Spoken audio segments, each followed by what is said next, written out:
বিশ্বকাপ জয়ের স্বপ্ন সমর্থকদের। এটা জানতাম যে লাস্ট আর্জেন্টিনা কামব্যাক করবে, so we are so happy. Messi Messi Messi Messi goal goal goal গোল!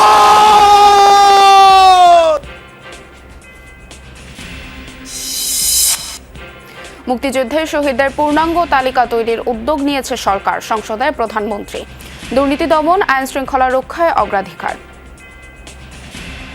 আমরা এরই মধ্যে মুক্তিযুদ্ধ বিষয়ক মন্ত্রণালয় তারা বিশেষজ্ঞ ব্যক্তিদেরকে নিয়ে কমিটির মতন করে গঠন করেছে, যেখানে আমরা চেষ্টা করব সঠিক যারা মুক্তিযুদ্ধ, সঠিক যারা শহীদ তাদেরকে চিহ্নিত করার জন্য। ঐতিহাসিক জুলাই শহীদ দিবস ঘিরে নানা কর্মসূচি। 2 বছর আগে দুহাত প্রসারিত করে আবু সাইদের আত্মত্যাগী মোড় ঘুরিয়ে দিয়েছিল গণঅভ্যুত্থানের। মনে করা হয়েছিল যে শহীদ আবু সাইদকে যদি দমানো যায় তাহলে রংপুরের আন্দোলনকে দমানো যাবে। আবু সাইদ ওখানে থাকা অবস্থায় ওকে মারতে মারতে এখানে আনে। যখন ওরা লাশ নিয়ে যায় আমি আর কোনো কিছু না পেয়ে আমি পুলিশের গাড়ির সামনে শুয়ে পড়েছিলাম। শেখ হাসিনা সহ 10 শিল্প গ্রুপের ৭৬,০০০ কোটি টাকার সম্পদ জব্দ করেছে বিএফআইইউ। পাচার করা সম্পদ ফেরানোর ব্যাপারে সুখবর মিলবে বছর শেষে। কক্সবাজারে সাগরে মাছ ধরতে গিয়ে 5 জনের মৃত্যুতে শোকে স্তব্ধ তাদের গ্রাম। 4 দিন পরও খোঁজ মেলেনি একজনের। ব্যাংকিং খাতের খেলাপি কমাতে নানা উদ্যোগ বাংলাদেশ ব্যাংকের। 1% ডাউন পেমেন্ট দিলেই মিলবে ঋণ পুনঃতফসিলের সুযোগ। ইরানের বন্দর ও কৌশলগত এলাকায় অব্যাহত আছে যুক্তরাষ্ট্রের হামলা। যুদ্ধবিরতি লঙ্ঘনের পর প্রাণ গেছে 35 ইরানির। দুদেশের মার্কিন ঘাঁটিতে তেহরানের পাল্টা জবাব।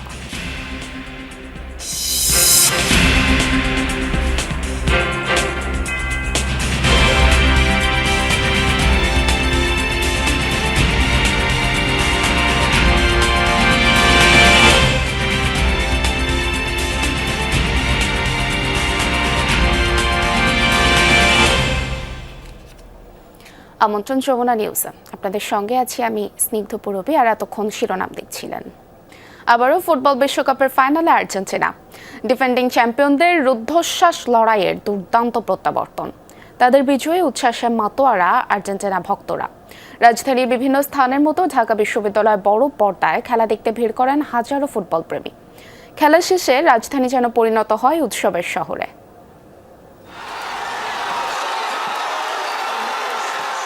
মাঝরাত, তবে ঘুম নয়, চোখ ছিল মাঠের লড়াইয়ে। ঢাকা বিশ্ববিদ্যালয়ের টিএসসি আর হাজী মোহাম্মদ মহসিন হলের মাঠে বড় পর্দার সামনে জড়ো হন অসংখ্য ফুটবল ভক্ত। যে যেখানে জায়গা পেয়েছেন সেখান থেকেই হয়েছেন ম্যাচের প্রতিটি মুহূর্তের সাক্ষী। খেলাকে ঘিরে ছিল উৎসবের আমেজ। নীল সাদা আর্জেন্টিনার জার্সি, পতাকা আর ভুজেলা বিক্রিতে ছিল বাড়তি ব্যস্ততা। প্রিয় দলের জার্সি গায়ে আর হাতে পতাকা নিয়ে খেলা উপভোগ করেন সমর্থকেরা। ম্যাচে পিছিয়ে পড়েও দুর্দান্তভাবে ঘুরে দাঁড়ায় আর্জেন্টিনা। মেসিদের প্রত্যাবর্তনে উল্লাসে ফেটে পড়েন সমর্থকেরা। তাদের ভাষায়, চ্যাম্পিয়নরাই কঠিন মুহূর্তে নিজেদের সেরাটা দেখাতে জানে। শুরু থেকে লাস্ট অবধি অনেক দুর্দান্ত ছিল। যখনই হচ্ছে ইংল্যান্ড একটা গোল দিছে তখন তো কলিজাটা পুরো সিঁড়ি গেছিল। এটা জানতাম যে লাস্ট আর্জেন্টিনা কামব্যাক করবে, so we are so happy. England lead নেওয়ার পরও আমরা পরবর্তীতে 2টা গোল দিয়ে জিতে নিয়েছি আমাদের ম্যাচ। শেষ বাঁশি বাজতেই শুরু হয় উদযাপন। প্রিয় দলের জয় স্লোগানে মুখর হয়ে ওঠে পুরো এলাকা। ইতিহাসের সর্বসেরা ম্যাচ হয়েছে আজকে, আনবিলিভেবল। কিছু সময় যাওয়ার পর আমরা যখন গোল খেয়ে গেলাম, তারপরে একটু ডিপ্রেশনে ছিলাম। কিছুক্ষণ পরে আমরা আমাদের আত্মবিশ্বাস ফিরে পেয়েছি, কেন আমাদের লিও মেসি আছে। আমরা প্রথম আশাবাদী করেছিলাম যে আর্জেন্টিনা গোল দিবে, যেহেতু দেয় নাই, সেকেন্ড গোলটা দিয়েছে, খুব ভালো লাগছে।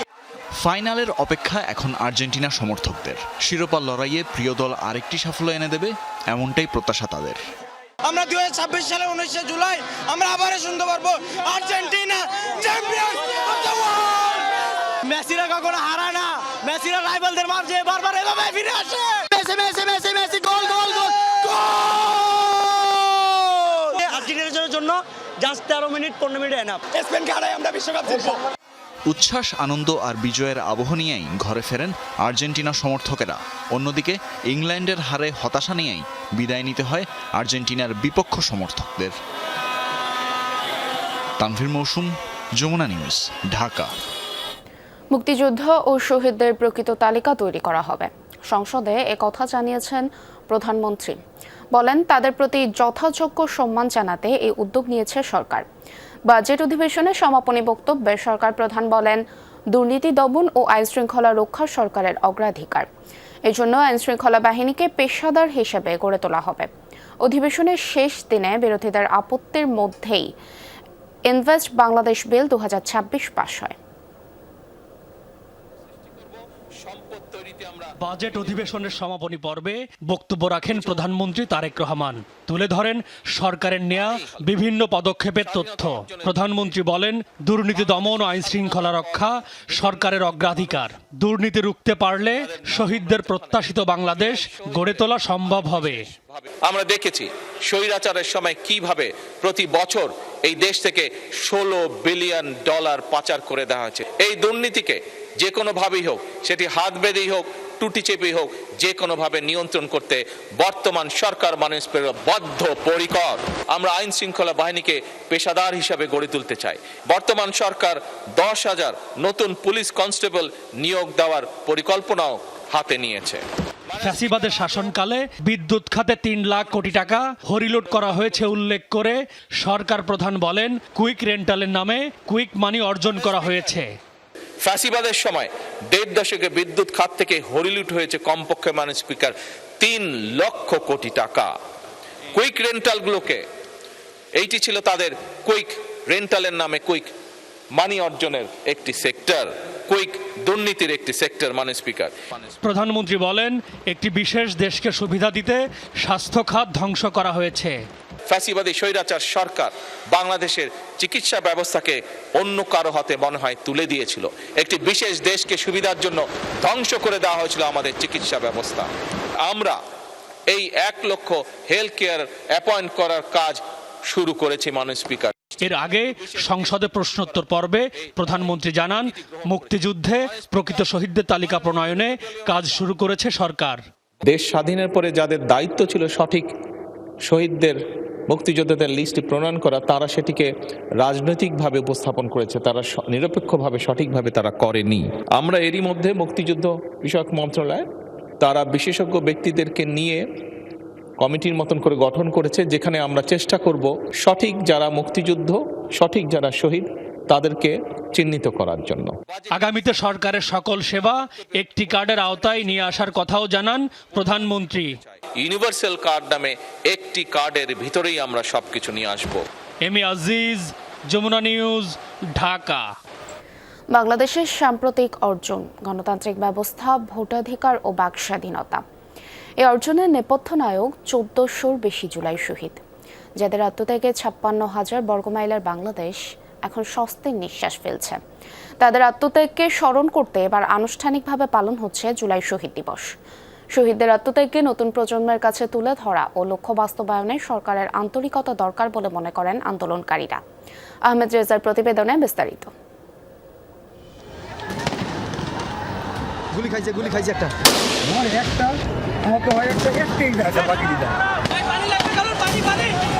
আমি বিধবা, আমার কি বিধবা হওয়ার বয়স হয়েছে বলেন?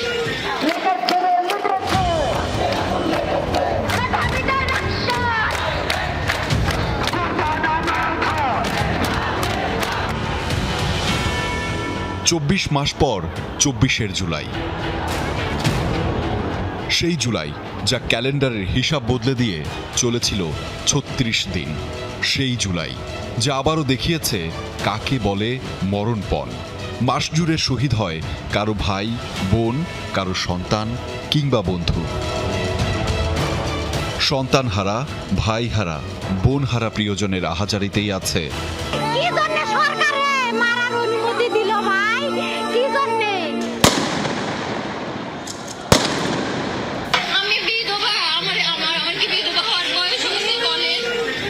করে লাভ নামানো লাগছে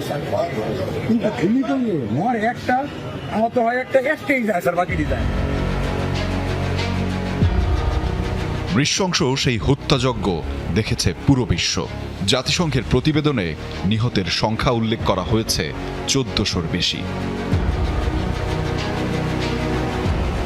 সেই রেড মনসুন এখন জুলাই গণঅভ্যুত্থান। 24 মাস পরে আবারও ফিরল জুলাই। দেশে এখন নির্বাচিত সরকার, পালন হচ্ছে জুলাই শহীদ দিবস। কিন্তু কি কাজ করছে জীবন বাজি রাখা তরুণদের মনে? জুলাই যেন কখনো হারিয়ে না যায় সেদিক থেকে সরকারের লক্ষ্য রাখতে হবে। জুলাইয়ের হত্যাকাণ্ডের বিচার যথাযথভাবে নিশ্চিত করবেন। জুলাই আহত হয়েছে, তাদের পরিবারের যেন খোঁজ খবর নেয়, তাদের পাশে থাকতে পারে সরকার, তাদের যেন সহযোগিতা করে। তাদের যে উদ্দীপনা এটা যেন আমরা আরো ধরে থাকতে পারি। সম্মানটা যেন একদম সারা বাংলাদেশে যতদিন আমরা আছি যেন সমুন্নত থাকে। সামনে থেকে যারা আন্দোলন এগিয়ে নিয়েছিলেন তাদের ভাবনাতেই বা কি কাজ করছে? আত্মত্যাগীর সহপাঠী চাওয়া পূরণে কি করছেন তারা? রাষ্ট্র কাঠামোয় যে আমরা পরিবর্তন চেয়েছিলাম, কাঠামোগত জায়গায় পরিবর্তন আসে নাই। আমরা ফেসিবাদকে হটাতে পেরেছি, ফেসিবাদী শাসনকে হটাতে পেরেছি, কাঠামোগত জায়গায় পরিবর্তন নিয়ে আসতে পারি নাই। এটা এখনো পর্যন্ত আমাদের ব্যর্থতার জায়গা। অধিকার ভিত্তিক যে সমাজ প্রতিষ্ঠার যে একটা পরিবর্তনের যে একটা লড়াই, সেটা তো অবশ্যই অধরা থেকে গেছে। এখনো আমাদের জায়গা থেকে অন্তত চেষ্টা করছি যাতে করে সেই লড়াইটা আমরা অব্যাহত রাখতে পারি। জুলাই ফিরিয়ে দিয়েছে জনগণের ভোটের অধিকার। রাজনৈতিক কারণে ক্রসফায়ার বা গুমের আতঙ্ক নেই। স্বাধীন দেশে মত প্রকাশের প্রবল আত্মবিশ্বাস। সবই সম্ভব হয়েছে শত শত প্রাণের বিনিময়ে। গণতন্ত্র এবং জবাবদিহিতার ছাপ রেখে দেশটাকে পরিচালনা করা বর্তমান সরকারে যারা আছেন তাদের সবথেকে বড় প্রায়োরিটি হওয়া প্রয়োজন। জুলাই সনদ বাস্তবায়ন এবং গণভোটের বাস্তবায়ন এটা খুব জরুরি সেই আকাঙ্ক্ষা বাস্তবায়নের ক্ষেত্রে। জুলাই যোদ্ধাদের বিশ্বাসী উচ্চারণ, ক্ষমতার কৌশল বা লোভে হারিয়ে যাবে না শহীদদের আত্মত্যাগ। আহমেদ রেজা, যমুনা নিউজ, ঢাকা। জুলাই অভ্যুত্থানের মোড় ঘুরিয়ে দিয়েছিল রংপুরের আবু সাঈদের আত্মত্যাগ। দুহাত প্রসারিত করে গুলির সামনেও দাঁড়িয়ে থাকার সেই ফুটেজ আলোড়ন তুলেছিল বিশ্বজুড়ে। সাঈদের মৃত্যুর পর মরদেহ ছিনিয়ে নেওয়া, রাতের আধারে তাড়াহুড়া করে দাফনের চেষ্টাও করা হয়। ডেথ সার্টিফিকেটেও ছিল নানা অসঙ্গতি। কিভাবে 16 জুলাই ঘটনার প্রেক্ষাপট একের পর এক মোড় নিচ্ছিল তা জানার চেষ্টা করেছেন সহকর্মী সরকার মাঝার মান্না। ছবি তুলেছেন আলমগীর হোসেন। আমাকে ছাত্রলীগের সভাপতি আমাকে চর থাপ্পড় মারছে। 24-11 জুলাই গণমাধ্যমে নিজেই ছাত্রলীগের হামলার কথা জানিয়েছিলেন শহীদ আবু সাঈদ। একই বর্ণনা দিলেন সেদিন তার সাথে থাকা সমন্বয়ক শামসুর রহমান সুমন। আবু সাঈদ ভাই সন্ত্রাসী, পুলিশ প্রশাসন এবং সকলের কাছে চক্ষুশূল হয়েছিলেন এবং মনে করা হয়েছিল যে শহীদ আবু সাঈদকে যদি দমানো যায় তাহলে রংপুরের আন্দোলনকে দমানো যাবে। 16 জুলাই সকাল থেকেই উত্তাল হতে থাকে রংপুর মহানগরী। জেলা স্কুল থেকে 12:30টার দিকে শিক্ষার্থীরা মিছিল নিয়ে বেগম রোকেয়া বিশ্ববিদ্যালয়ের 1 নং গেটের দিকে রওনা হয়। ক্যাপ্টেন ব্যাকোলজি মোড়ে তাতে বাধা দিয়ে লাঠিচার্জ করে পুলিশ। আমরা যখন সামনের দিকে আগাতে যাই, আমাদের সামনে 2টা সারিকে তারা আক্রমণ করে। সেই সময় একজন পুলিশ এসে আমার গেঞ্জি ধরে আমাকে রিকশার সাথে একটা ধাক্কা দেয়। বাধা পেরিয়ে লালবাগে পৌঁছালে মিছিলে যোগ দেয় আবু সাঈদ সহ অন্যান্যরা। 1 নং গেটের সামনে দিয়ে ক্যাম্পাসে প্রবেশের চেষ্টা করলে লাঠিচার্জ, টিয়ারশেল ও রাবার বুলেট ছোড়ে আইন শৃঙ্খলা বাহিনী। এ সময় আবু সাঈদকে বেধড়ক পেটায় পুলিশ। হঠাৎ করে বিশ্ববিদ্যালয়ের গেট থেকে 5 জন পুলিশ একসাথে দৌড়ে এসে আবু সাঈদকে দেখি ঠিক এখানে তার ঠিক মাথায় লাঠি দিয়ে আঘাত করে। আবু সাঈদ ওখানে থাকা অবস্থায় ওকে মারতে মারতে এখানে আনে। এখানে ও হাতে একটা লাঠি ছিল, লাঠি থাকা অবস্থায় হাতে এরকম করে, কিন্তু তারপরও 4-5 জন পুলিশ ওকে একদম বেধড়ক মারে। এক পর্যায়ে সড়ক বিভাজকের ওপার থেকে নির্বিচারে গুলি ছুটতে থাকে পুলিশ।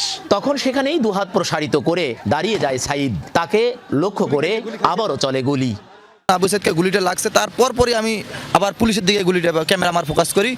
আহত সাঈদকে রংপুর মেডিকেলের জরুরি বিভাগে নিয়ে যায় সহপাঠীরা। বিকেল 3টা 5 মিনিটে তাকে মৃত ঘোষণা করেন কর্তব্যরত চিকিৎসক। আবু সাঈদের ওই মাথার ওই জায়গার কাপড়, সাদা কাপড়টা সরিয়ে দেখালো। আমিও দেখলাম যে আসলে সে মৃত্যুবরণ করেছে। তার ক্ষতবিক্ষত লাশটা আমি দেখতে পাই। ডিটেলস আমি খাতায় তুলে একটা ডেথ সার্টিফিকেট ইস্যু করে তখন আমরা রোগীর সেই আবু সাঈদের পরিবারের কাছে সেটা হস্তান্তর করি। স্ট্রেচারে করে মরদেহ ক্যাম্পাসে নেয়ার সময় তা ছিনিয়ে নেয়ার চেষ্টা করে আইন শৃঙ্খলা বাহিনী। 3 দফায় ব্যর্থ হলেও ব্যাকোলজি মোড়ে শেষমেশ মরদেহ ছিনিয়ে নেয় পুলিশ। স্ট্রেচারটা আমি হালকা করে একটু টান দিতেই ওরা সবাই পিছন থেকে ধাক্কা দেয় এবং আমরা সাথে সাথে ইমার্জেন্সি থেকে বের হয়ে আমরা সামনে দাঁড়াই। আমাদের ক্যাম্পাসে নিয়ে যাবো যে এখানে সে শহীদ হয়েছে, কিন্তু তারা কোনোভাবেই সেই লাশটাকে আমাদেরকে নিয়ে যাইতে দিচ্ছিল না। যখন ওরা লাশ নিয়ে যায় আমি আর কোনো কিছু না পেয়ে আমি পুলিশের গাড়ির সামনে শুয়ে পড়েছিলাম। সেই রাতেই মরদেহ সাইদের গ্রামের বাড়ি নিয়ে তাড়াহুড়ো করে দাফনের চেষ্টা চালায় আইন শৃঙ্খলা বাহিনী ও আওয়ামী লীগ। যারা মরদেহর গোসল করান তারাও দেখেন গুলিতে ঝাঁঝরা হয়েছিল সাইদের শরীর। ওই সময় তারা আসলে ভয় ভীতি দেখাতে শুরু করছে যে আসলে লাশটা এখনই দাফন করতে হবে। কখনো পথে আটকে রাখা, কখনো রাতেই মরদেহ দাফন করতে চাওয়া, কিংবা এই সব কিছুই আসলে একটা অসাধু অভিপ্রায় থেকেই তারা চেষ্টাটা করেছে। হেড ইনজুরি লেসারেশন আছে, তবে মাল্টিপল প্লেট শরীরের বিভিন্ন অংশে ঢুকে তার ইন্টারনাল হেমোরেজ হয়েছে এবং স্ট্রাকচার ড্যামেজ করেছে, যার কারণে আবু সাইদের মৃত্যু হয়েছে। বেগম রোকেয়া বিশ্ববিদ্যালয়ের ইংরেজি বিভাগের 12তম ব্যাচের শিক্ষার্থী ছিলেন শহীদ আবু সাইদ। বৈষম্যবিহীন মানবিক সাম্য এবং গণতান্ত্রিক বাংলাদেশ বিনির্মাণের জন্য 24 জুলাই আগস্ট অভ্যুত্থানে বিরচিতভাবে দুহাত উঁচিয়ে গুলিবরণকারী আইকনিক বিপ্লবী শহীদ আবু সাইদ। তার কবরের দেয়ালে লেখা, ভয় পেলেই তুমি শেষ, রুখে দাঁড়ালেই বাংলাদেশ। সরকার মাঝারুল মান্নান, যমুনা নিউজ, বাবনপুর, পীরগঞ্জ, রংপুর। ঐতিহাসিক 16 জুলাই শহীদ দিবস উপলক্ষে শহীদদের প্রতি গভীর শ্রদ্ধা জানিয়েছেন প্রধানমন্ত্রী তারেক রহমান। বেগম রোকেয়া বিশ্ববিদ্যালয়ের শিক্ষার্থী আবু সাইদ ও চট্টগ্রাম কলেজের শিক্ষার্থী ওয়াসিম আকরাম সহ সকল শহীদদের রুহের মাগফিরাত কামনা করেছেন তিনি। সামাজিক যোগাযোগ মাধ্যমে এক পোস্টে প্রধানমন্ত্রী তারেক রহমান 16 জুলাইকে জাতীয় ইতিহাসের এক অবিস্মরণীয় সন্ধিক্ষণ ও ভয় জয়ের প্রতীক হিসেবে উল্লেখ করেছেন। তিনি বলেন, 2 বছর আগের এই দিনে বীর ছাত্র জনতার অদম্য প্রতিরোধ দেশের বিবেককে জাগ্রত করেছিল। জুলাইয়ের গণঅভ্যুত্থান ছিল দীর্ঘ 1.5 দশকের স্বৈরাচার, দুর্নীতি ও ভোটাধিকার হরণের বিরুদ্ধে এক ঐক্যবদ্ধ প্রতিরোধ। শহীদদের রক্ত কখনো বৃথা যেতে পারে না উল্লেখ করে প্রধানমন্ত্রী দৃঢ় অঙ্গীকার করেন যে একটি নিরাপদ ও মানবিক গণতান্ত্রিক বাংলাদেশ গড়ে তোলার মাধ্যমে এই বীরদের রক্তের ঋণ পরিশোধ করা হবে। আন্তর্জাতিক ব্যবসা বাণিজ্যে বাংলাদেশকে ন্যূনতম লেভেল প্লেইং ফিল্ড নিশ্চিতের তাগিদ দিয়েছে ফ্রান্স। দেশটির রাষ্ট্রদূত জিন ম্যাকারশেলে শার্লট বলেছেন, কোনোভাবেই ঢাকাকে বুলিং করতে বা ভয় দেখাতে চায় না প্যারিস, বরং থাকতে চায় বাংলাদেশের উন্নয়নের অংশীদার হয়েই। শার্লট বলেন, বাংলাদেশ এখন ইউরোপমুখী হোক, সেটাই তাদের চাওয়া। 30 এপ্রিল 2026 যুক্তরাষ্ট্রের কোম্পানি বোয়িংয়ের কাছ থেকে 14টি উড়োজাহাজ কেনার চুক্তি করে বাংলাদেশ বিমান, যার মূল্য 45,408 কোটি টাকা। ফেব্রুয়ারিতে নির্বাচনের 3 দিন আগে দেশটির সাথে এগ্রিমেন্ট অন রেসিপ্রোকাল ট্রেড বা এআরটি সই করে অন্তর্বর্তী সরকার। এরই অংশ হিসেবে নির্বাচিত সরকারকে দায়িত্ব নেয়ার 3 মাসের মাথায় কিনতে হয় এসব বোয়িং। গেল আওয়ামী লীগ সরকারের আমলে ফ্রান্সের কোম্পানি এয়ারবাস থেকে উড়োজাহাজ কেনার আলাপ আলোচনা এগোয় অনেকটা। শেষ পর্যন্ত তা না হওয়ায় হতাশা আছে 27 দেশের জোট ইউরোপীয় ইউনিয়নের। ফরাসি রাষ্ট্রদূত বললেন, বাণিজ্যে ন্যায্যতা ও সমতা প্রতিষ্ঠার কথা।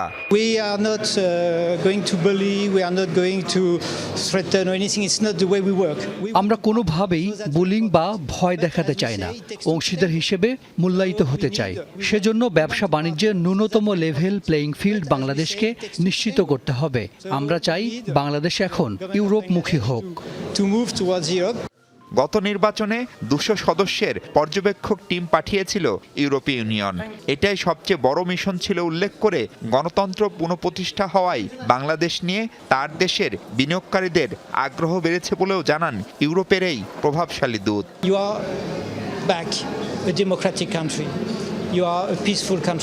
নির্বাচনের পর বাংলাদেশে গণতন্ত্র, শান্তি ও বহুত্ববাদ ফিরে এসেছে। এই অবস্থায় এখানে বিনিয়োগ বাড়াতে আগ্রহী আমাদের অনেক কোম্পানি। তাদের আকৃষ্ট করতে হবে বাংলাদেশকেই। বিডা বেশ কিছু ভালো উদ্যোগ নিয়েছে, যাতে আমরা সন্তুষ্ট।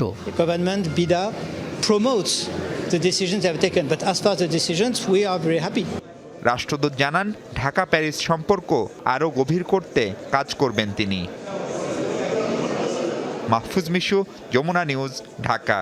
ক্ষমতাচ্যুত প্রধানমন্ত্রী শেখ হাসিনা এবং 10 শিল্পগোষ্ঠীর দেশে বিদেশে 76,000 কোটি টাকার সম্পদ জব্দ করা হয়েছে। সংবাদ সম্মেলনে এ তথ্য জানিয়েছে বিএফআইইউ প্রধান ইখতিয়ার উদ্দিন মোহাম্মদ মামুন। বলেন, পাচার করা সম্পদ ফিরিয়ে আনার জোর চেষ্টা চলছে। বছর শেষে এ বিষয়ে সুখবর মিলবে। বার্ষিক প্রতিবেদনে বলা হয়, 2024-25 অর্থবছরে সন্দেহজনক লেনদেন আগের অর্থবছরের চেয়ে 74% বেড়েছে। অর্থ পাচার দেশের অর্থনীতির জন্য মারাত্মক হুমকি, যে কারণে প্রতিরোধে নেওয়া হয়েছে নানা উদ্যোগ। তারপরও ঠেকানো যাচ্ছে না পাচারকারীদের। প্রতি বছরই বাড়ছে পাচারের পরিমাণ। আর্থিক গোয়েন্দা ইউনিট BFIU এর বার্ষিক প্রতিবেদনেও উঠে এসেছে সেই চিত্র। 2024-25 অর্থ বছরে আর্থিক খাতে সন্দেহজনক লেনদেন হয়েছে 30,199টি, যা আগের বছরের চেয়ে 74% বেশি। সন্দেহজনক লেনদেনের প্রায় 95% হয়েছে ব্যাংকিং খাতের মাধ্যমে। যদিও BFIU বলছে, সন্দেহজনক লেনদেন মানেই অর্থ পাচার নয়। বিভিন্ন সোর্স থেকে আমরা সন্দেহজনক লেনদেনের তথ্য পাই, সেগুলিকে আমরা বিশ্লেষণপূর্বক আমরা গোয়েন্দা প্রতিবেদন তৈরি করি। আমরা 24-25 বছরে আমরা 199টি গোয়েন্দা প্রতিবেদন তৈরি করে আমরা এটা আইন প্রয়োগকারী সংস্থার কাছে পাঠিয়েছি। তার পরবর্তী স্টেজ হল ইনভেস্টিগেশন, সেটা তদন্ত করে তার ফলাফল অনুযায়ী যদি মেরিট থাকে তাহলে তারা মামলাতে যাবে। অন্তর্বর্তী সরকারের আমলে ক্ষমতাচ্যুত প্রধানমন্ত্রী শেখ হাসিনার পরিবার ছাড়াও 10টি শিল্প গোষ্ঠীর বিরুদ্ধে ঘুষ, দুর্নীতি, প্রতারণা, জালিয়াতি, অর্থ পাচার এবং কর ফাঁকির তদন্ত শুরু হয়। দেশ বিদেশে এসব শিল্প গোষ্ঠীর 76,000 কোটি টাকার সম্পদ জব্দ করা হয়েছে। 11টি যে আমাদের অগ্রাধিকার ভিত্তিক যে মামলা আছে, ওই ব্যক্তিদের সংশ্লিষ্ট তাদের 76,000 কোটি টাকার সম্পদ আমরা আদালতের আদেশের মাধ্যমে অবরুদ্ধ করেছি। তার ভিতরে 57,000 কোটি টাকার সম্পদ হলো দেশে অবস্থিত, আর 19,000 কোটি টাকার সম্পদ বিদেশে অবস্থিত। চুরি হওয়া সম্পদ উদ্ধারে তৎপরতা বাড়িয়েছে BFIU। দায়ের করা হয়েছে 98টি মামলা। অভিযোগপত্র দাখিল হয়েছে 9টির, আর রায় হয়েছে 4টির। চলতি বছর শেষেই পাচার হওয়া সম্পদ ফিরিয়ে আনার বিষয়ে উল্লেখযোগ্য অগ্রগতি হবে বলেও জানান BFIU প্রধান। আন্তর্জাতিক কিছু ল ফার্মকে এই টাকাগুলো পুনরুদ্ধারের জন্য নিয়োগ করা হয়েছে। সেই ল ফার্মগুলি কাজ করছে এবং ইতিমধ্যে তাদের সাথে যে NDA নন ডিসক্লোজার এগ্রিমেন্ট, ব্যাংকগুলোর নন ডিসক্লোজার এগ্রিমেন্ট হয়েছে। এখন কারোর সাথে এনগেজমেন্ট লেটার বা কমার্শিয়াল কন্ট্যাক্ট হওয়ার পথে, প্রক্রিয়া চলমান আছে। আমরা শীঘ্রই আশা করছি যে আমরা by the end of this year আমরা দেশবাসীকে একটা সুসংবাদ দিতে পারবো, আশা করি। সন্দেহজনক লেনদেন হলেই হিসাব জব্দ করা হয়। এক্ষেত্রে ব্যক্তির রাজনৈতিক পরিচয় বিবেচনায় নেওয়া হয় না বলেও জানিয়েছেন BFIU প্রধান। যাদের ব্যাংক অ্যাকাউন্ট ফ্রিজ করার মতো এলিমেন্ট যাদের আছে, তাহলে সেই ব্যক্তি যেই হোক না কেন, সেটা আমাদেরকে ফ্রিজ করতে হবে। আলমগীর হোসেন, যমুনা নিউজ, ঢাকা। যে সাগর তাদের জীবিকার উৎস, সে সাগরেই গেল প্রাণ। কক্সবাজারে ফিশিং ট্রলার ডুবে মারা যাওয়া 5 জনের মধ্যে 3 জন একই গ্রামের। সবাই ছিলেন পরিবারের একমাত্র উপার্জনক্ষম। তাদের পরিবারে চলছে আহাজারি। দুর্ঘটনার 4 দিন পরও খোঁজ মেলেনি একজনের।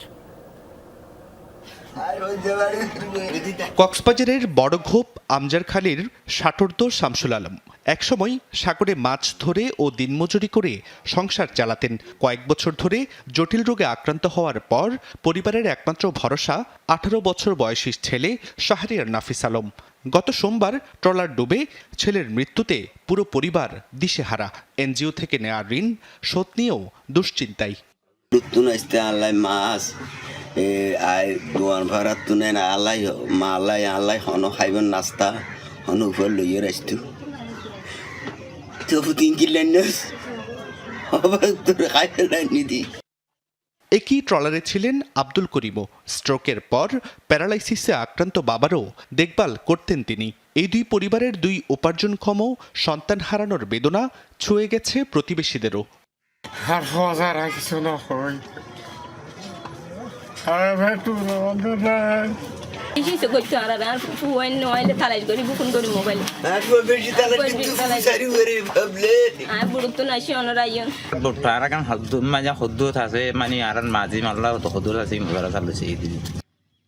জীবিকার তাগিদে গিয়েছিলেন সাগরে মাছ ধরতে, কিন্তু একই গ্রামের 3 জন সহ 5 জনের মর্মান্তিক মৃত্যুতে শোকে স্তব্ধ পুরো এলাকা।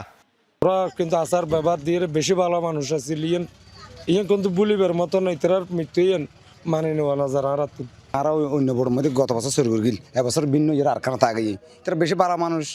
আল্লাহর হুকুম আছে, অ্যাক্সিডেন্ট করে গিয়ে মারা গিয়ে। আর এখন কোম্পানির দায়ী নেই, মানুষের এখন দায়ী নেই। সরকার যেন মা বাপ বুড়ো মা বাপ চলিবার সাহায্য সহযোগিতা কামনা করি। স্বল্প আয়ের এসব পরিবারকে প্রশাসন সহায়তা করলেও টিকে থাকতে তা পর্যাপ্ত নয় বলছেন ভুক্তভোগীরা। তাদের কাছ থেকে আবেদন নিয়ে আমরা তাদেরকে তাদের জীবিকা নির্বাহের জন্য সরকারের পক্ষ থেকে বিভিন্ন ভাবে যে বরাদ্দগুলি আসে আমরা চেষ্টা করব তাদেরকে সেই বরাদ্দের আওতায় এনে তাদেরকে একটু সাপোর্ট দেওয়ার জন্য। গত সোমবার ভোরে বঙ্গোপসাগরে উত্তাল ঢেউয়ের তোড়ে 12 মাঝিমাল্লা নিয়ে ডুবে যায় বড়গোপ আমজারখালী এলাকার নুরুল আফসারের মালিকানাধীন ফিশিং ট্রলার এফপি ফকিরা মসজিদ। 7 জনকে জীবিত এবং 4 জনের মরদেহ উদ্ধার হলেও অপর একজন এখনও নিখোঁজ। জুবাইর রিফাত, যমুনা নিউজ। বন্যা প্রতিরোধে নির্মাণ করা কুমিল্লার গোমতীর পাড়ে বাঁধের কিছু ঝুঁকিপূর্ণ স্থান প্রশস্ত করা হলেও সেখানে ফাটল দেখা দিয়েছে। ধসে পড়ছে পাড়ের মাটি, আতঙ্কে নদী পাড়ের মানুষ। এদিকে নকশার বিষয়ে জানতে চাইলেও আশানুরূপ কোনো জবাব দিতে পারেনি পানি উন্নয়ন বোর্ড। ঠিকাদারের জবাবদিহিতা নিশ্চয়তার পাশাপাশি দায়সারা কাজের প্রমাণ মিললে সংশ্লিষ্টদের বিরুদ্ধে আইনগত ব্যবস্থা নেওয়ার আহ্বান সচেতন নাগরিকদের। গোমতীর বাঁধ ভেঙে 24-এর ভয়াবহ বন্যার ক্ষত এখনো শুকায়নি। সেই ক্ষত সারাতে কোটি কোটি টাকা ব্যয়ে বাঁধ মেরামত সহ নদীর 2 পারের কয়েকটি স্থান প্রশস্ত করে পানি উন্নয়ন বোর্ড। তবে তাতেও মেলেনি সুফল। কাজ শেষ হতে না হতেই টানা বৃষ্টিতে বুড়িচংয়ের বুরবুরিয়া সহ কয়েকটি স্থানে বাঁধে দেখা দেয় ফাটল, ধসে পড়ছে মাটি। মাটি ফালানোর পরে দিয়ে বৃষ্টি আসার পরে জলটা আছে না, এদিক দিয়ে যাইতে ভেঙে পড়ছে। মাটি ফালানোর পরে চাপছে না, বুঝলেন না, চাপাতে আবার বৃষ্টি হচ্ছে, প্রচুর বৃষ্টি পানি ঘরে পানি ভেঙে দিতেছে। স্থানীয়দের অভিযোগ, সংশ্লিষ্টদের নজরদারি না থাকায় ঠিকাদারি প্রতিষ্ঠানের লোকজন অপরিকল্পিতভাবে নদীর পার ঘেঁষা স্থান থেকেই মাটি কেটে বাঁধ মেরামত করে। এছাড়া দায়সারা কাজের ফলে আবারও ভাঙন আশঙ্কায় গোমতী পাড়ের মানুষ। প্রত্যেকটা জায়গার বেড়িবাঁধের কাজ করা হয়েছে বেড়িবাঁধের নিকট থেকে মাটি নিয়ে, দূর থেকে না এসে উপরের কাছ থেকে কাটা আসছে। এটা কোনো উচিত না। এটা ডাইরেক্ট যদি একটু পানি বাড়ে ডাইরেক্ট ভাঙিয়া পড়ে যাইব। ক্ষণিকের জন্য উপকার, কিন্তু ভবিষ্যতে এটা আরো মজবুত করে করলে খুব সুবিধা হইতো এবং সুন্দর হইতো। অভিযোগের বিষয়ে জানতে পানি উন্নয়ন বোর্ডে হাজির যমুনা টেলিভিশন। তবে প্রায় 1.5 ঘন্টা অপেক্ষা করিয়েও মেরামত স্থানের নকশা কিংবা সঠিক খরচের হিসেব দেখাতে পারেনি কর্মকর্তারা। আর রোলার দিয়ে কম্প্যাকশন করা হয়েছে কিনা তা নিয়ে খোদ নির্বাহী প্রকৌশলী দিলেন গরমিল জবাব। বাঁধের পাশে আমাদের বেশ কিছু একরকৃত ভূমি রয়েছে, তো সেখান থেকে আমরা মাটিটা নর্মালি নিয়ে বাঁধের মেরামত কার্যক্রম করে থাকি। জিনিসটা ভেঙে যাচ্ছে, ওই মুহূর্তে তো আমি ডিজাইন অনুযায়ী কাজ বাস্তবায়ন করতে পারবো না। আমার তো আগে জিনিসটা করতে হবে, প্রোটেক্ট করতে হবে, তাই না? ডিজাইন অনুযায়ী কাজটা কখন, যখন আপনার ধরুন শুষ্ক মৌসুম থাকে তখন ওই অনুযায়ী কাজ করতে হয়। সচেতন নাগরিকরা বলছেন, বন্যা প্রতিরোধ বাঁধ নির্মাণে শুধু মাটি ফেললেই হয় না, নির্ধারিত প্রকৌশল নকশা অনুযায়ী প্রতিটি স্তর ভালোভাবে কম্প্যাকশন, ঢাল সংরক্ষণ এবং ঠিকাদারের জবাবদিহি নিশ্চিত করা জরুরি। এছাড়া বর্ষা মৌসুমে ঝুঁকিপূর্ণ অংশে সার্বক্ষণিক নজরদারি চালানোর উপরেও জোর দেন তারা। প্রি কনস্ট্রাকশন অবজারভেশন এবং পোস্ট কনস্ট্রাকশন অবজারভেশনের মধ্যে সমন্বয় করতে পেরেছি কিনা, যাদের মাধ্যমে অনিয়ম সংঘটিত হয়েছে তাদের বিষয়ে যদি এক ধরনের ব্যবস্থা গ্রহণ করেন, সেক্ষেত্রে আমার মনে হয় এই ধরনের অনিয়ম ভবিষ্যতের এই ধরনের অনিয়মের পুনরাবৃত্তি হবে না এবং জনগণ যে কোনো ধরনের পটেনশিয়াল ক্যাটাস্ট্রফি থেকে জনগণ রক্ষা পাবে। উন্নয়ন কাজ সুষ্ঠুভাবে পরিচালনার দাবি গোমতী পাড়ের বাসিন্দাদের। খোকন চৌধুরী, যমুনা নিউজ, কুমিল্লা। কিশোরগঞ্জের মিঠামইনে উপজেলা বিএনপির পদ স্থগিত থাকার সভাপতি জাহেদুল আলম জাহাঙ্গীরকে কুপিয়ে হত্যা করেছে দুর্বৃত্তরা। বুধবার রাতে মিঠামইন উপজেলা সদরের বেড়িবাঁধ এলাকায় তার বাসার সামনে এ ঘটনা ঘটে। পুলিশ জানায়, বুধবার রাতে হাদিস মিয়া নামে এক সহকর্মীকে সঙ্গে নিয়ে মিঠামইন বাজার থেকে নিজ বাসায় ফিরছিলেন জাহেদুল আলম জাহাঙ্গীর। বাসার কাছে আসা মাত্রই আগে থেকে ওৎপেতে থাকা 3-4 জন তার উপর হামলা চালায়। এ সময় তাকে বাঁচাতে গিয়ে সহকর্মী হাদিস মিয়াও গুরুতর আহত হন। পরে তাদেরকে গুরুতর আহত অবস্থায় হাসপাতালে নিলে চিকিৎসক জাহাঙ্গীরকে মৃত ঘোষণা করেন। এ ঘটনায় জড়িত সন্দেহে 2 জনকে আটক করেছে পুলিশ। জড়িত অন্যান্য ব্যক্তিদের আটকে অভিযান চলছে।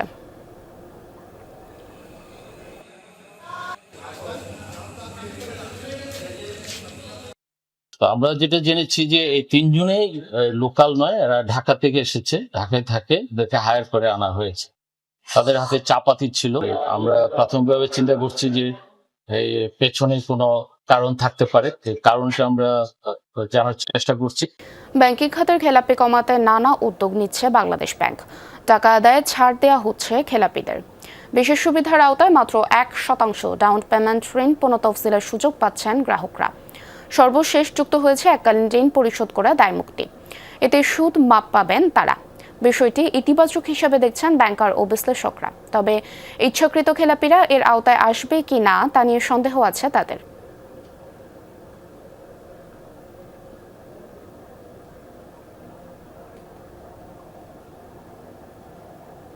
টাকার অঙ্কে যার পরিমাণ প্রায় 6 লাখ কোটি। পুনঃতফসিল আর অবলোপন হিসাবে নিলে দুর্দশাগ্রস্ত ঋণের পরিমাণ দাঁড়ায় 6 লাখ কোটির উপরে।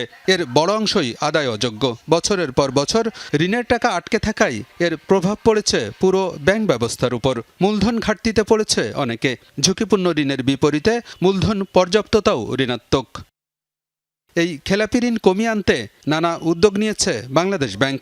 বিশেষ সুবিধায় পুনঃতফসিলের পর এবার মূল টাকা এককালীন পরিশোধে দায়মুক্তি পাবেন গ্রাহকরা। এতে সুদ মাপের ঘোষণা দিয়েছে নিয়ন্ত্রক সংস্থা। অত্যন্ত ভালো একটা উদ্যোগ হয়েছে। দীর্ঘদিন আমরা এটা বলে আসছিলাম, ইন্টারেস্টগুলি সব মাপ করে দিয়ে এককালীন টাকাটা দিয়ে যদি কেউ চলে যেতে চায় তাকে সেই যাইতে দেওয়া উচিত। আর পাশাপাশি যাচাই বাছাই করে যাতে কোনো রকমের ব্যাংক লুটেরা যারা বিশাল বিশাল টাকা আত্মসাৎ করে বিদেশে পাচার করেছে তারা যেন এই সুযোগটা নিতে না পারে। বাংলাদেশ ব্যাংকের এ উদ্যোগকে ইতিবাচক হিসেবে দেখছেন ব্যাংকাররাও। বলেন এতে লাভবান হবে দুই পক্ষই। তবে যারা ইচ্ছাকৃত খেলাপি এবং ব্যাংকের টাকা নিয়ে অপব্যবহার অথবা পাচার করেছেন তারা এ উদ্যোগে অংশ নেবে কিনা তা নিয়ে সন্দেহ আছে বিশ্লেষকদের। I should say is a win-win situation. যে তারা যেরকম একটা মাপ পাচ্ছে সেরকম ভাবে ব্যাংকগুলো তো if we get back the money then we can recycle it and can earn more at a timing a question আছে, you know the time value of money. So that is the one way just এটাকে করার জন্য। সেই কারণের জন্য Bangladesh bank আগের যে exit policy ছিল সেখান থেকে আরেকটু ফ্লেক্সিবল হয়ে আবার এক্সিট সার্কুলারটা নিয়ে এসছে to make it more convenient. যারা ঐচ্ছিক ঋণ খেলাপি টাকা নিয়ে দেশ থেকে চলে গেছে তারা এই ধরেন ঋণ খেলাপি কমানোর যে উদ্যোগগুলো নেওয়া হচ্ছে সেগুলোতে তারা পার্টিসিপেট করবে এটা চিন্তা করার তেমন কোনো কারণ নাই। তাদের ব্যাপারে accountability mechanism, legal and accountability mechanism enforce করতে হবে। ব্যাংকিং খাতে সংকটের মূলে রয়েছে রাজনৈতিক হস্তক্ষেপ। তাই খেলাপি ঋণের টেকসই সমাধানে ব্যবস্থাপনায় হস্তক্ষেপ বন্ধ করতে হবে। এজন্য সরকারের সদিচ্ছা জরুরি বলেও মনে করেন ব্যাংকার ও বিশ্লেষকরা। আজকের অবস্থা আসলো বিকজ অফ দ্য ইন্টারফারেন্স। কিছু হয়তো হয়েছে যা প্রসেসিং এর ফল্ট থাকতে পারে, কিন্তু মেজর চাংটা তো আজকের এই যে সিচুয়েশন এই যে at the verge of the কলাপসের ইয়েতে চলে আসলো because of the direct interference. সেই ডাইরেক্ট ইন্টারফারেন্স যাতে ভবিষ্যতে আর কেউ না করতে পারে, I think we should establish this sort of rule. ঐচ্ছিক এবং ব্যবসায়িক পরিস্থিতি খারাপ হওয়ার কারণে যাতে না বাড়ে সেটাই হলো আমার টেকসই সমাধান এনপিএল এর। সেখানে ঐচ্ছিকটা আসলে মূলত ক্রিয়েট হয়েছে রাজনৈতিক হস্তক্ষেপের কারণে। সুতরাং রাজনৈতিক রেজলিউশন লাগবে, strong political intent and signal লাগবে যে কোনোভাবেই ঐচ্ছিক খেলাপি ঋণকে আর এনকারেজ করা হবে না বা তার জন্য প্রেশার ক্রিয়েট করা হবে না। খেলাপি ঋণের সংস্কৃতি থেকে বেরিয়ে আসতে ব্যাংকিং খাতে সুশাসন প্রতিষ্ঠা এবং জবাবদিহিতা নিশ্চিত করা জরুরি বলেও মনে করেন বিশ্লেষকরা। গভর্নেন্স এস্টাবলিশ করতে হবে, অ্যাকাউন্টেবিলিটি সহ। আরেকদিকে আমার আলমগীর হোসেন, যমুনা নিউজ, ঢাকা। সিলেটের গোলাপগঞ্জ উপজেলার একেবারে শেষ সীমান্তে শরীফগঞ্জ ইউনিয়ন। একদিকে কুশিয়ারা নদী, অন্যদিকে হাকালুকি হাওর। প্রকৃতির এই দুই সীমানার মাঝে যেন বন্দী হয়ে আছে একটি জনপদ। উপজেলা সদরে কিংবা স্থানীয় বাজার মিরগঞ্জে পৌঁছাতে এই ইউনিয়নের মানুষকে আজও নৌকায় পাড়ি দিতে হয় কুশিয়ারা নদী।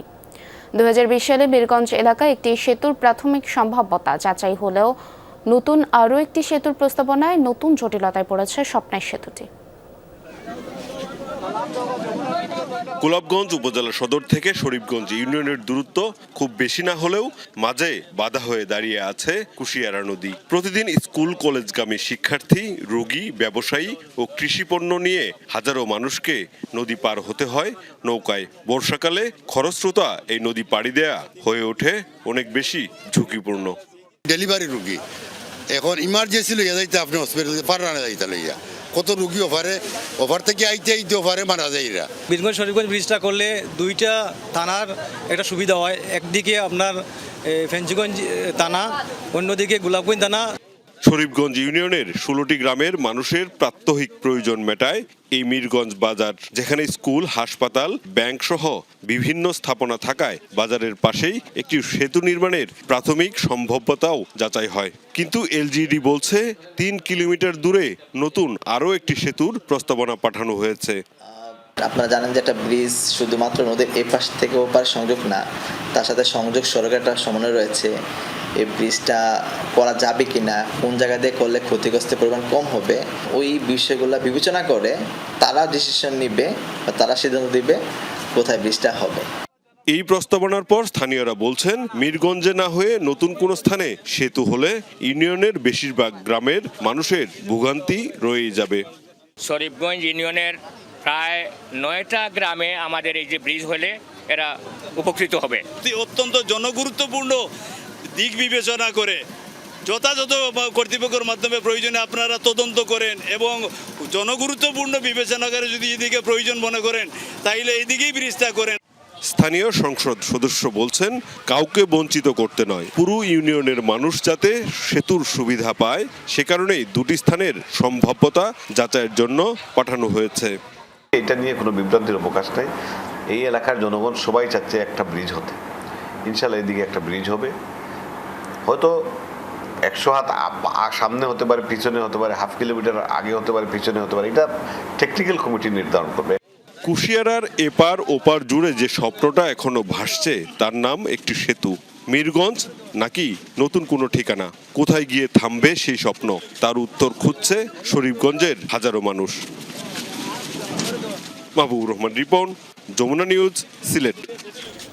ইরান জুড়ে অব্যাহত আছে যুক্তরাষ্ট্রের হামলা। গুরুত্বপূর্ণ বন্দর ও কৌশলগত এলাকাগুলো হয়েছে টার্গেট। জোরালো হামলা হয়েছে কেশমদ্বীপ, বন্দর আব্বাস ও সাবাহার বন্দরে। রাজধানী তেহরান লক্ষ্য করে ছোড়া হয় ড্রোন ক্ষেপণাস্ত্র। কেশমদ্বীপে হামলায় ক্ষতিগ্রস্ত হয় একটি শিল্প কারখানা। সাবাহারে একটি নৌ ওয়াচ টাওয়ারে আঘাত হানে মিসাইল। দক্ষিণ পশ্চিমাঞ্চলীয় শহর আহভাজে ক্যান্সার হাসপাতালের কাছে আঘাতের পর বিধ্বস্ত হয় মার্কিন ক্ষেপণাস্ত্র। খোরামবাদ, খোন্দাবেও শোনা গিয়েছে বিস্ফোরণের আওয়াজ।